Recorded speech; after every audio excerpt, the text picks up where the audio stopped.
Dragonfly বা ফড়িং হলো এক ধরনের রঙিন দ্রুত উড়ন্ত পোকা যার লম্বা শরীর, স্বচ্ছ দুটি ডানা এবং বড় বড় চোখ আছে। ড্রাগনফ্লাইয়ের বৈজ্ঞানিক নাম ওডোনাটা। ড্রাগনফ্লাই উড়ন্ত অবস্থায় প্রায় 360 ডিগ্রি দৃশ্য দেখতে পারে।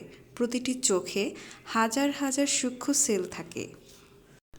ড্রাগনফ্লাইয়ের পেছনের ডানা সামনের ডানার চেয়ে কিছুটা বেশি চওড়া হয়, আর তাই একে অ্যানিসোপ্টেরা বলা হয়। বাংলাদেশে 70টির বেশি প্রজাতির ফড়িং পাওয়া যায়। এদের মধ্যে গ্রিন মার্শ হক, রক্তলাল ফড়িং, নীলচে ব্যান্ডেড ফড়িং, কমলা উইংড ফড়িং। ড্রাগনফ্লাইয়ের প্রজাতির সংখ্যা 2500 থেকে 5000, তার মাঝে 70টি বাংলাদেশে পাওয়া যায়। আপনি জেনে অবাক হবেন, বিভিন্ন সংস্কৃতিতে ড্রাগনফ্লাইয়ের গুরুত্ব বিভিন্নভাবে দেখা যায়। যেমন জাপানে সাহস, শক্তি ও সুখের প্রতীক হিসেবে মানা হয় এই ড্রাগনফ্লাইকে।